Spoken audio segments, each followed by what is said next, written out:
This program is brought to you by BS Niketan School, the name for quality and standard, aspiring for a bright future, and Gujwal Biotech Private Limited.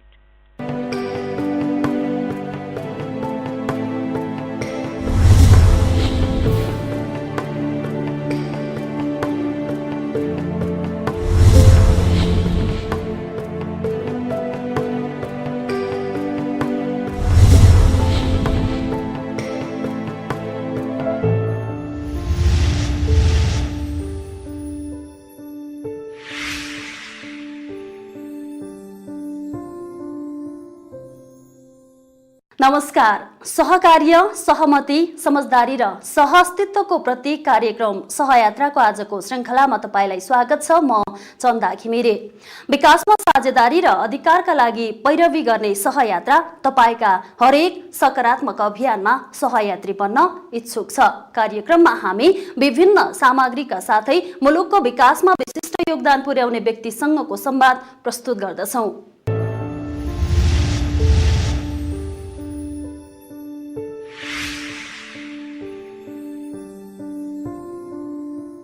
हाम्रो प्रयासलाई नियमित रूपमा मूल्याङ्कन गरी समय समयमा सल्लाह सुझाव अनुरूप यसलाई अझै परिमार्जित गरी समसामयिक विषयवस्तुलाई समेटेर उपस्थित हुने हाम्रो प्रयास जारी नै रहनेछ।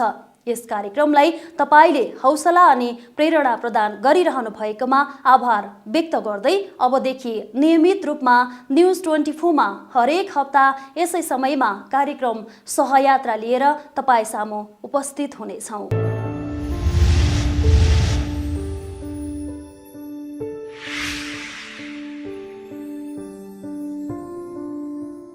दर्शकवृन्द, भनिन्छ कि नारी माता हुन्, सबैको जन्मदाता हुन्, उनीप्रति सम्मान गर्नुपर्छ।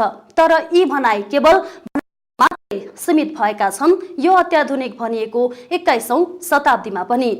हुन त पुरुष र नारीलाई एकै सिक्काका दुई पाटा पनि नभनिने भने होइन, तर नारीलाई हेर्ने दृष्टिकोणमा विकसित भनिएका मुलुकदेखि अविकसित मुलुकसम्म खास फरक पाइँदैन। त्यसो त नारीमाथिको विभेद र शोषण विगतमा अझ बढी हुने गरेको थियो। आफूमाथि हुने गरेका हरेक खालका शोषणको विरुद्धमा नारीहरूले इतिहासको कालखण्डमा सशक्त आवाज उठाएका थिए। 1908 मार्च 8 मा अमेरिकाको एक उद्योगमा काम गर्ने महिलाहरूले संगठित भई आवाज उठाउँदा उनीहरूमाथि भएको दमनको सम्झनामा हरेक वर्ष मार्च 8 मा अन्तर्राष्ट्रिय श्रमिक महिला दिवस मनाउने गरिन्छ। यही दिवसका अवसर पारेर नेपालमा विभिन्न क्षेत्रमा समाज अनि राष्ट्रलाई हित हुने कार्य गर्ने नारीहरूलाई भारतको दिल्ली स्थित कृष्ण मेनन भवनमा अन्तर्राष्ट्रिय समरसता मञ्चले सम्मान गरेको थियो। प्रस्तुत छ यस वर्ष पनि विश्वभर मनाइएको अन्तर्राष्ट्रिय श्रमिक महिला दिवस सम्बन्धी एक सामग्री। विश्वव्यापी रूपमा हेर्ने हो भने महिलावादी आन्दोलनले सन् 1950 देखि नै व्यापकता पाएको देखिन्छ। यद्यपि 1830 देखि नै महिलामाथि गरिने दमन, शोषण एवं बेचबिखनका विरुद्धमा केही अमेरिकी महिलाहरूले संगठित भई आवाज मुखरित गरेको पाइन्छ। 1908 मार्च 8 मा अमेरिकाको एउटा उद्योगमा काम गर्ने महिलाहरूले संगठित भएर आफूहरूप्रति गरिएको दमन एवं शोषणका विरुद्धमा जोरदार आवाज उठाएका थिए। महिला अधिकारको पक्षमा आवाज उठाउने तीनै महिलाको त्यागको सम्झनामा विश्वभर मार्च 8 का दिन अन्तर्राष्ट्रिय श्रमिक महिला दिवस मनाउने गरिएको छ। यसै क्रममा अन्तर्राष्ट्रिय समरसता मञ्च भारतले समाजसेवा, पत्रकारिता लगायत विभिन्न क्षेत्रमा सक्रिय विभिन्न देशका महिलालाई आफ्नो क्षेत्रबाट समाज र राष्ट्रको हितमा उल्लेखनीय कार्य गरे बापत सम्मान गर्यो। त्यसक्रममा पत्रकारिता क्षेत्रबाट करिब एक दशकदेखि समाजलाई सुसूचित गराउने सवालमा महत्वपूर्ण भूमिका र योगदान निर्वाह गरेको भन्दै पत्रकार चन्दा घिमिरेलाई पनि सम्मान गरिएको थियो। सम्मान ग्रहणपछि घिमिरेले पत्रकारिता क्षेत्रको आफ्नो अनुभव समाजमा सकारात्मक सन्देश फैलाउन केन्द्रित गर्ने प्रतिबद्धता व्यक्त गर्नुभयो। मीडिया हाउस मार्फत टेलिभिजन कार्यक्रम, वृत्तचित्र निर्माण लगायत विभिन्न सचेतनामूलक कार्य गरी समाजलाई अझै योगदान दिने प्रतिबद्धता पनि घिमिरेले व्यक्त गर्नुभयो। त्यसक्रममा भारतीय फार्मर्स अर्गनाइजेसन भारतीय कृषक समाजका अध्यक्ष कृष्णलाल चौधरीले मिडिया क्षेत्र मार्फत समाजलाई हित हुने कार्य गरेकोमा आफू निकै प्रसन्न भएको भन्दै अझै सशक्त रूपमा अगाडि बढ्न सुझाव दिनुभयो। यसरी धुमधामका साथ अन्तर्राष्ट्रिय श्रमिक महिला दिवस मनाइरहँदा विश्वको विकसित कहलिएका मुलुकदेखि अविकसित मुलुकसम्म महिलाहरूमाथि कुनै न कुनै प्रकारको विभेद भने भएकै देखिएको छ। अमेरिकी महिलाले तत्कालीन समयमा अधिकार प्राप्तिका लागि आवाज उठाए झैं आजको 21औं शताब्दीका महिलाले पनि आफ्नो अधिकार प्राप्तिका लागि कडा ढंगले आवाज उठाउनु पर्ने त देखिएको छ नै। तपाई हामीले पनि महिलालाई कमजोर ठान्ने र उनीहरूको अस्तित्वलाई नस्वीकार्ने प्रवृत्ति बचाइरहेका छौं भने त्यसलाई हटाउनै पर्ने देखिएको छ।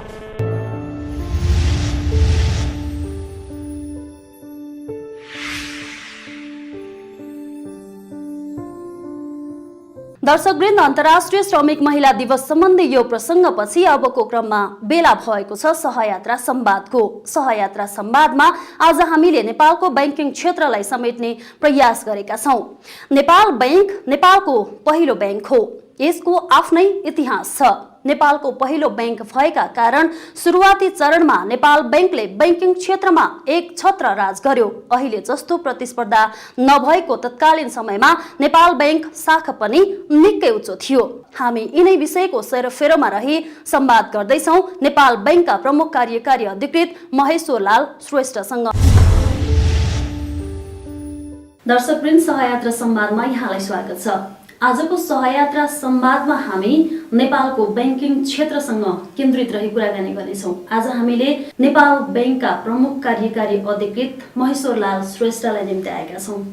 स्वागत छ यहाँलाई। नमस्कार, धन्यवाद। तपाईँ नेपाल बैंक नेपालकै प्रथम पुरानो बैंकमा कार्यरत हुनुहुन्छ। समग्र बैंकिङ क्षेत्रको अवस्था यहाँले कसरी मूल्याङ्कन गर्नुहुन्छ? धन्यवाद। निश्चय पनि नेपाल बैंक लिमिटेड नेपालको पहिलो बैंक हो र यो चाहिँ केही दशक अगाडि हुन्छ अब नेपाल बैंक लिमिटेडले पहिला चाहिँ नेपालमा बैंकिङ प्रथाको सुरुवात गरेको र धेरै वर्षसम्म नेपाल बैंक लिमिटेडले एउटा नेपालको केन्द्रीय बैंकको रूपमा पनि कार्य गर्दै आएको थियो। भन्नुको मतलब के त भन्दाखेरि नेपाल राष्ट्र बैंक स्थापना हुनुभन्दा अगाडि नै यो नेपाल बैंकले आफ्नो बैंकिङ कार्यहरू चाहिँ चलाएको हो। र अहिलेको सुधारको कुराहरू गर्नुहुन्छ भने सानोकालदेखि नै यसले राम्रै रूपमा सेवा प्रदान गर्दै आएको थियो। जुन बेला नेपालमा नेपाल बैंक स्थापना भयो त्यो समयमा कुनै बैंकहरू नै थिएनन्, कुनै प्रतिस्पर्धा नै थिएन। अहिले त बैंकहरू थुप्रै स्थापना भइरहेका छन्, प्रतिस्पर्धा एकदमै बढ्दो छ। यसलाई यहाँले कसरी हेर्नुहुन्छ? प्रतिस्पर्धा भन्ने कुराहरू सबै क्षेत्रमा हुन्छ। हजुर, प्रतिस्पर्धाले के एउटा मौका प्रदान गर्छ भन्दाखेरि आफ्नो क्रियाकलापमा सुधार गर्ने, आफ्नो चाहिँ सर्भिस जुन के त भन्दाखेरि सुधार गर्ने यसले चाहिँ मौका पाउँछ। र जति पनि तपाईँले भन्नुभयो अहिले चाहिँ प्रतिस्पर्धा छ, तर प्रतिस्पर्धा त्यो मानेमा हुनु पर्यो जुन चाहिँ स्वच्छ प्रतिस्पर्धा हुनुपर्छ। अस्वस्थ प्रतिस्पर्धा भयो भने गाह्रो हुन्छ। स्वस्थ प्रतिस्पर्धाले आफ्नो क्रियाकलापहरूमा जुन चाहिँ क्वालिटी अफ सर्भिसेस, नयाँ नयाँ प्रडक्टहरू है तपाईँ के त भन्दाखेरि यदि यसरी निजी क्षेत्रका ब्याङ्कहरू स्पेसली तपाईँको चाहिँ जोइन्ट भेन्चर ब्याङ्क भन्छौँ नआइदिएको भए अहिले जुन टेक्नोलोजी जुन एडप्ट गरिरहेछ ब्याङ्कहरूले नयाँ नयाँ प्रडक्टहरू ल्याइरहेछन्, आफ्नो कस्टमर सर्भिसमा जुन चाहिँ मतलब बढाइरहेछन्, त्यो चाहिँ मौका पाउने थिएन होला। त्यसकारण यी यस्ता किसिमका प्रतिस्पर्धालाई हामीले मौकाको रूपमा अपर्च्युनिटीको रूपमा लिएर यसलाई चाहिँ हाम्रो समग्र विकासमा चाहिँ मतलब हाम्रो एक्टिभिटिजहरूलाई चाहिँ बढाउन चाहिँ यसले सहयोग गरेको छ। नेपाल बैंकको यति धेरै अथाह सम्पत्ति छ, भौतिक सम्पत्ति छ, तर पनि व्यावसायिक रूपमा प्रयोग गर्न सकेको देखिँदैन नि। बैंकले व्यवसाय भने के हो? उसले छरिएर रहेको सम्पत्ति यानि निक्षेपको रूपमा उसले चाहिँ सङ्कलन गर्ने, त्यसलाई निक्षेपकर्ताहरूलाई निक्षेपको सुरक्षा प्रदान गर्ने, त्यसपछि आएर के त भन्दाखेरि उचित प्रतिफल पनि प्रदान गर्ने ब्याजको रूपमा। त्यसरी सङ्कलन गरिएको स्रोतलाई हामीले अधिकतम होइन प्रतिफल जन्ने क्षेत्रमा लगानी गर्ने, यानि कर्जा सापट दिने, अरू सुविधा दिने, यो नै मुख्य बैंकको व्यवसाय हो। राष्ट्र बैंकले के तोकिया हुन्छ भन्दा कुनै पनि बैंक र वित्तीय संस्था सञ्चालन गर्नका लागि उसको जोखिम भारित सम्पत्तिको 10% चाहिँ पुँजीकोष हुनुपर्छ भन्छ। र अनफर्चुनेटली नेपाल बैंक लिमिटेडको त्यो पुँजीकोष पुरा भएको छैन। बैंकको सम्पत्ति जुन भौतिक सम्पत्तिहरू छन् त्यो चाहिँ के त भन्दाखेरि अनुत्पादन क्षेत्रमा लागेको छ भने त्यसलाई चाहिँ व्यावसायिक रूपमा प्रयोग गर्नु त कानुनले दिएको छैन, तर त्यसलाई चाहिँ के त भन्दाखेरि डिस्पोज गरेर हैन, त्यसलाई डिस्पोज गरेर एउटा व्यवस्थापन गरेर त्यसबाट चाहिँ केही थप चाहिँ पुँजी कोष चाहिँ अथवा अरू आम्दानीमा चाहिँ यसले केही हदसम्ममा चाहिँ यसले सकारात्मक चाहिँ योगदान दिन सक्छ। तर नेपालमा यति धेरै ब्याङ्कहरू खुलिराखेका छन्, तर पनि ग्रामीण क्षेत्रका नागरिकहरू उनीहरू चाहिँ ब्याङ्किङ पहुँचबाट त टाढै छन् नि त। अब कस्तो हुन्छ भन्दाखेरि ब्याङ्किङ पहुँचबाट टाढा भनेको सबैको घर दैलोमा जान सकिँदैन हैन, तैपनि जहाँसम्म फाइनान्सियल इन्क्लुजन भन्ने कुराहरू छन् यो सर्वसाधारण जनतालाई घर दैलोमा ब्याङ्किङ सेवा प्रदान गर्नका लागि ब्याङ्कहरू प्रतिबद्ध छ। साथसाथै के त भन्दाखेरि एउटा केन्द्रीय ब्याङ्कले पनि त्यस किसिमको नीति पनि अपनाइएको छ। जहाँसम्म नेपाल ब्याङ्क लिमिटेडको कुरा हेर्ने हो भने सायद हामी त पूर्व मेचीको ताप्लेजुङदेखि है पश्चिम महाकाल डडेलधुरासम्म तपाईँको मुस्ताङ भन्नुहोस्, मनाङ भन्नुहोस्, तराई क्षेत्र भन्नुहोस् होइन 119 वटा होइन हामीले के त भन्दा शाखा मार्फत चाहिँ हाम्रो सेवा विस्तार गरेर रहेका छौँ। तर आजभोलि यसो पनि भन्ने गरिएको छ नि ब्याङ्किङ कारोबारमा चाहिँ खुलेका सहकारीहरू गैर कानुनी ढङ्गबाट सञ्चालित जुन ढुकुटीहरू छन् नि तिनीहरूले पनि ब्याङ्किङ कारोबारमा चाहिँ एक किसिमको बाधा व्यवधान ल्याइरहेको छ भन्ने पनि बाहिर गुनासो छ। कुनै पनि पर्टिकुलर ब्याङ्क हजुर एउटा ब्याङ्किङ फ्यासिलिटीलाई चाहिँ खास त्यसले केही पनि असर पारेको छैन हैन। जहाँसम्म यी क्रियाकलापमा संलग्न हुन्छ ती व्यक्तिहरूले जोखिम कतिको छ त भन्ने कुरा जोखिमलाई आकलन गर्नुपर्ने हुन्छ। यस्ता तपाईँ के भन्नुपर्छ भन्दाखेरि असङ्गठित रूपमा अथवा गैर कानुनी जुन ढुकुटीहरू भन्नुभयो त्यसमा के त भन्दाखेरि निश्चय पनि कहीँ कतै धेरै जोखिम हुन्छ, कहीँ कतै केही भयो भने कसैबाट हुँदैन। त्यस कारण म के भन्न चाहन्छु भन्दाखेरि यस्ता चाहिँ के त भन्दाखेरि ढुकुटीतिर आदि इत्यादितिर आफ्नो चाहिँ पैसा चाहिँ के त भन्दा त्यसमा लगाउने गल्ती चाहिँ गर्नु हुँदैन। र अरू कुराहरू कि त ब्याङ्क तथा वित्तीय संस्था एवं अथवा चाहिँ यदि कारोबार गर्नेहरू सहकारी भनेको के हो भन्दाखेरि एउटा यस्तो किसिमको यो बिजनेस हो जहाँ चाहिँ के त भन्दाखेरि सबभन्दा विश्वास आवश्यक छ। तपाईँको विश्वास चाहिँ धर्मनी बित्तिकै त्यो संस्थाको चाहिँ के त भन्दा खरिद हुँदैन। त्यसकारण अब यी संस्थाहरूमा चाहिँ त भन्दाखेरि जनताको पैसासँग खेल्ने संस्था भएको हुनाले निश्चित पनि यसको चाहिँ क्लोजली मोनिटरिङ गर्ने रेगुलेट गर्ने संस्था हुनुपर्छ। यस बीचमा ब्याङ्कहरू बीचमा चाहिँ कस्तो खालको अन्तर सम्बन्ध हुनुपर्छ जस्तो लाग्छ यहाँलाई? डेफिनेटली अब कस्तो भन्दाखेरि अब एज ए होल ब्याङ्किङ चाहिँ के त फ्याटर्निटीको ब्याङ्किङ इन्डस्ट्रीको विकास गर्नलाई जुन ब्याङ्कहरूले आफ्नो किसिमको एउटा सौहार्दता वातावरण राखेर काम चाहिँ अगाडि बढ्नुपर्ने हुन्छ। पछिल्लो समय नेपाल राष्ट्र ब्याङ्कले नेपाल ब्याङ्कलाई हेरिरहेको अवस्थामा नेपाल ब्याङ्कको सुधारोन्मुख गतिविधि चाहिँ कस्तो छ अहिले? क्रमिक रूपमा अब नेपाल ब्याङ्क लिमिटेडको व्यवस्थापन राष्ट्र ब्याङ्क लिनुभन्दा अगाडि जुन चाहिँ मुख्य रूपमा स्वतन्त्रको रूपमा हेर्ने भने हामीले जुन एनपिएको लेभल भयो होइन नेगेटिभ डेटको कुराहरू हो त्यो चाहिँ धेरै नै चाहिँ सुधार आइसकेको छ। अहिले यति बेलाको कन्डिसनमा कुरा गर्नुपर्दा नेपाल ब्याङ्क प्रफिटमै छ एकदम 10-12 वर्षदेखि हामी प्रफिटमै छौँ। नेपालमा चाहिँ वाणिज्य ब्याङ्कहरूले जस्तो उद्योग धन्दा भन्दा रियल इस्टेट जस्ता अनुत्पादक क्षेत्रहरूमा चाहिँ लगानी गरिरहेको अवस्था छ भन्ने आम जनगुनासो छ। नेपाल ब्याङ्कले चाहिँ कस्ता क्षेत्रलाई टार्गेट गरेर लगानी गरिरहेछ त? अब जहाँसम्म नेपाल ब्याङ्कको लगानी गर्नुको कुरा गर्नुभन्दा अगाडि यहाँले जुन भन्नुभयो कि रियल इस्टेट भनेको अनुत्पादक क्षेत्र जुन भन्नुभयो त्यसमा अलिकति म सहमत हुन सक्दिनँ। किन भन्दाखेरि त्यो पनि उत्पादक क्षेत्र नै हो। किन भन्दाखेरि रियल इस्टेटमा तपाईँ लाग्दाखेरि त्यहाँ पनि हजारौँ मान्छेहरूले रोजगारी पाइरहेको हुन्छ। तपाईँको यहाँको उद्योग धन्दा सिमेन्ट जुन उत्पादन हुन्छ कहाँ युज हुन्छ त? त्यही रियल इस्टेटमा युज हुन्छ। यहाँबाट जुन रडहरू उत्पादन हुन्छ अरू जुन कन्स्ट्रक्सन मेटेरियल उत्पादन त्यहाँ चाहिँ के त भन्दाखेरि प्रयोग हुन्छ नि। त्यस कारण त्यो उत्पादक क्षेत्र नै हो जहाँसम्म कुनै पनि ब्याङ्क या वित्तीय संस्थाहरूले लगानी गर्ने त्यो चाहे त्यो उत्पादन क्षेत्र होस् चाहे त्यो अनुत्पादक क्षेत्र होस् आफ्नो लगानीलाई अधिक केन्द्रित यानि ओभर कन्सन्ट्रेसन गर्नु हुँदैन। व्यापारमा जहाँ पनि जोखिम हुन्छ र प्रतिफल भयो भन्दैमा भयभरको आफ्नो चाहिँ रिसोर्सेस त्यहाँ लगाउनु हुँदैन। अन्त्यमा हाम्रो कार्यक्रम सहयात्रा मार्फत सम्पूर्ण निक्षेपकर्ता सेयर होल्डर र आम नागरिकलाई के भन्न चाहनुहुन्छ? निश्चय पनि अब ब्याङ्किङ सेक्टर भनेको अलिकति जनताको विश्वासमा चल्ने हो र निक्षेपकर्ताहरूले पनि आफ्नो पैसाहरू राख्दाखेरि जहाँ सुरक्षित हुन्छ होइन खालि प्रतिफल ब्याजलाई मात्रै ध्यानमा राख्यौँ भने सधैँभरि मेरो चाहिँ निक्षेप नै गुम्ने हो कि भन्ने चिन्ताले नसताओस्। त्यस कारण ब्याङ्कले चाहिँ के त भन्दाखेरि निष्पक्षताले ब्याङ्कमा पैसा राख्दाखेरि उचित ब्याङ्क हेरेर आफ्नो चाहिँ निक्षेप राख्नुहोस्। यति व्यस्तताको बावजुद पनि हाम्रो स्टुडियोसम्म आइदिनु भयो, यहाँलाई धेरै धन्यवाद।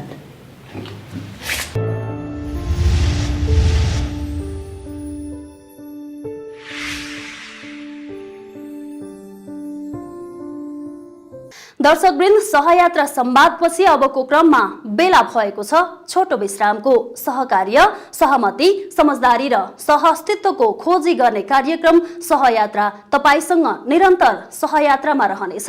विश्रामपछि पुनः आउनेछौँ।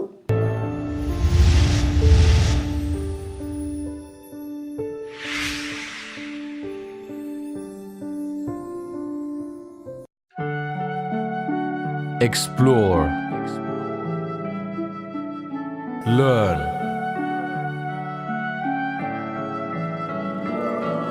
aspire,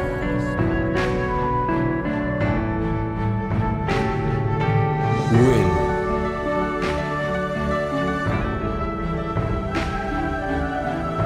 VS Nikitan School, aspiring for a bright future.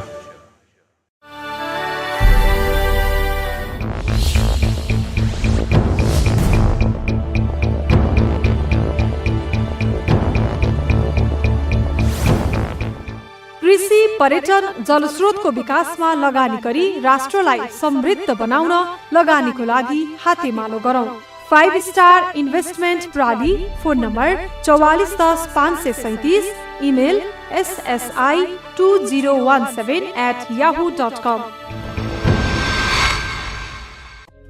गुजवेल biotech private लिमिटेडले पहिलो पटक जैविक खेतीका लागि 100% 3 उत्कृष्ट पोषक तत्त्वहरू अब नेपालमा भित्राएको छ। गुजवेल DAP, गुजवेल NPK, गुजवेल पोटास। इच्छुक वितरकहरूका लागि सम्पर्क महाशक्ति स्टोर, मेची नगर 1, धुलाबारी, झापा। प्रोप्राइटर सजन कुमार गैल। फोन नम्बर 0235613990 र 9842703848।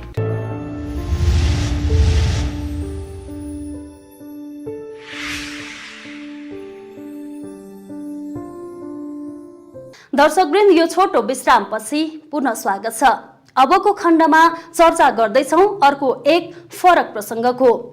एसियाको वाटर भनिने चिनिने चीन स्वशासित क्षेत्र तिब्बतमा पछिल्लो समय विकास निर्माणका धेरै कार्य अघि बढिरहेका छन्। यद्यपि विकासको गति तीव्र भइरहँदा वातावरणलाई पनि स्वच्छ राख्ने प्रयासमा तिब्बतका स्थानीयहरू लागि परेका छन्। प्रस्तुत छ यसै विषयसँग सम्बन्धित एक सामग्री अबको खण्डमा।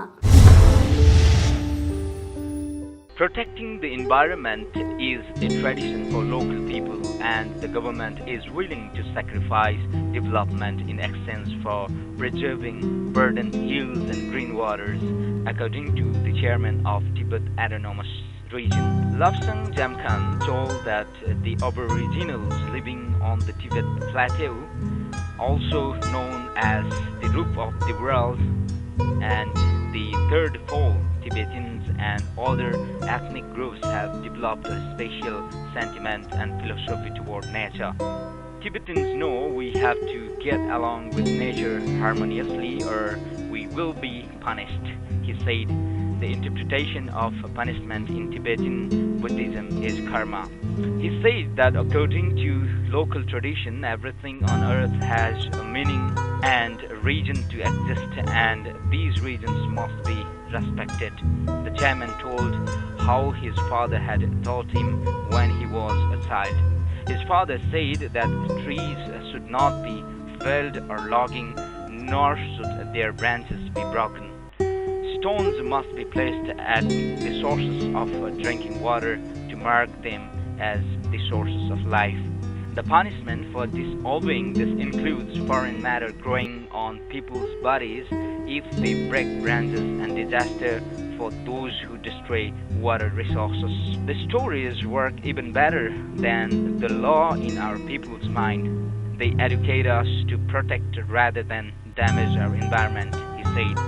We know our environment well, and we know that the hills and water need protection. I think verdant hills and clear water are even more important than hills of gold and silver.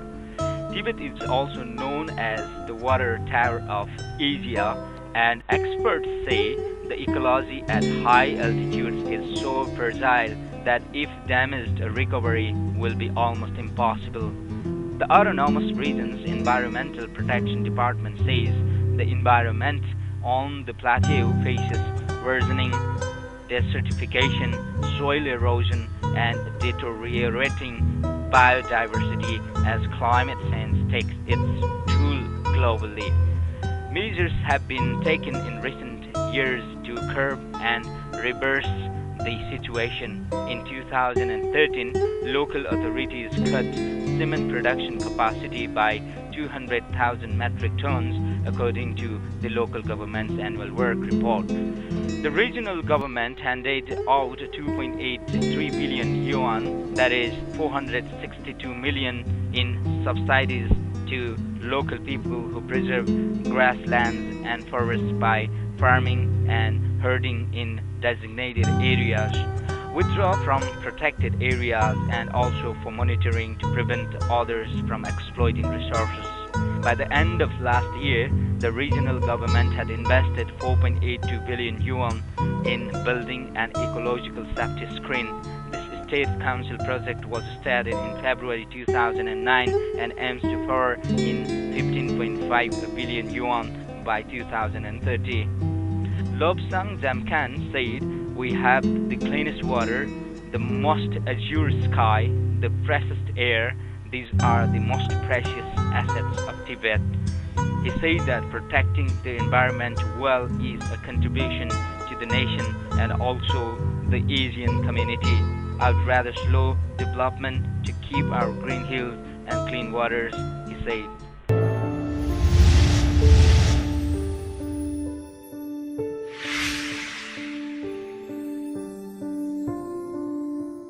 दर्शकवृन्द, प्रसङ्ग फेरि तिब्बतको लासामा निर्माणाधीन वारखोर सडकलाई मौलिक बनाइँदैछ। वारखोर सडकको ऐतिहासिक मौलिकतालाई बचाइराख्न तथा लासाको पुरातात्विक सहर संरक्षण परियोजनालाई सफल पार्न निर्माणाधीन सडकलाई साँच्चैकै पुरातात्विक एवं मौलिक देखिने खालका ढुङ्गा लगायत अन्य सामग्रीको प्रयोग भइरहेको छ। प्रस्तुत छ यसै विषयसँग सम्बन्धित एक अर्को सामग्री। 37 times hunting, 526 trains, 3,200 tons finished products, and about 10,000 square meters. 120 day and night in my heart. This is not an ordinary digital because they recorded everything about the new stone path in circumambulation road of the Barker Strait.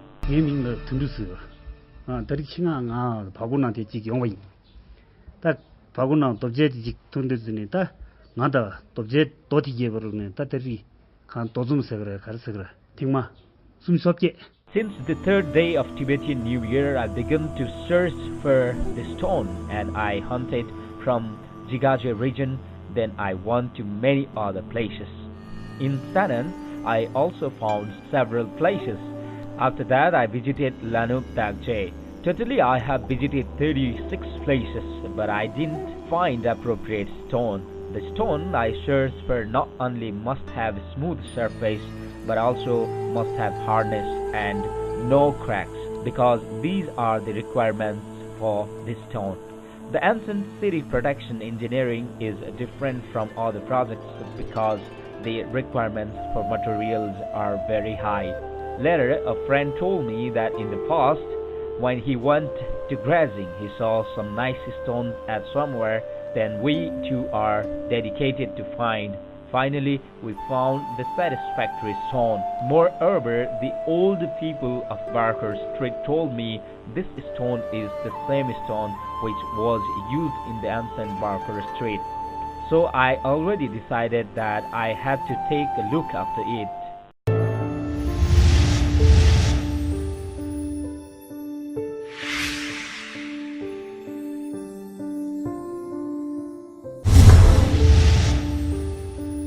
Chinese police said Monday 3 suspects involved in the terrorist attack in the southwestern city of Kunming had been captured.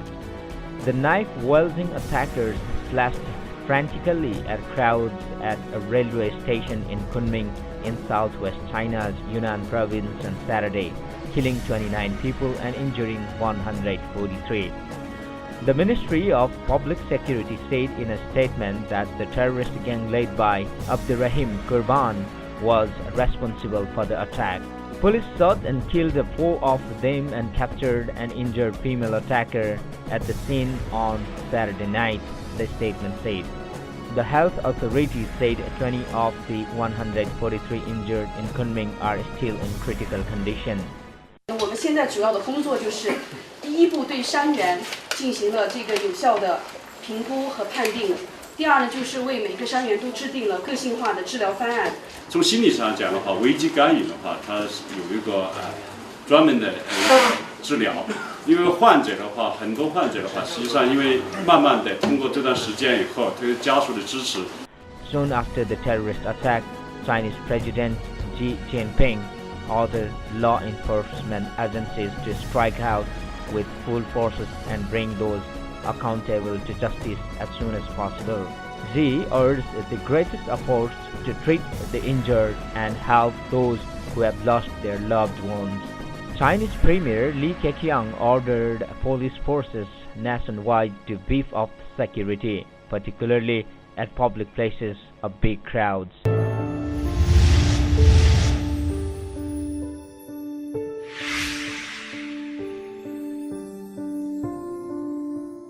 दर्शकवृन्द यी विविध सामग्रीको क्रमपछि हामी कार्यक्रमको अन्त्यतिर आइपुगेका छौं। आजको कार्यक्रम यहाँलाई लाग्यो? सल्लाह सुझाव वा प्रतिक्रियाका लागि हाम्रो इमेल ठेगाना हो chandaproduction128@gmail.com।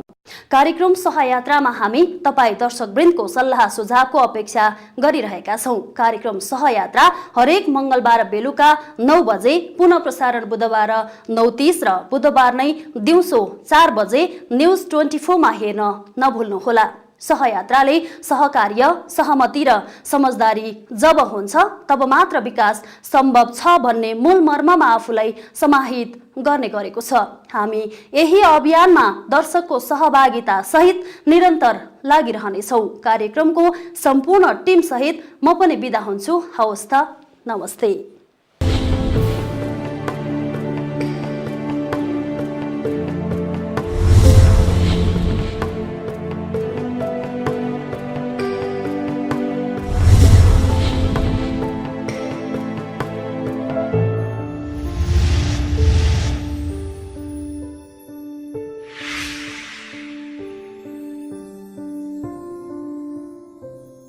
This program is brought to you by B.S. Niketan School, the name for quality and standard, aspiring for a bright future, and Gujwal Biotech Private Limited.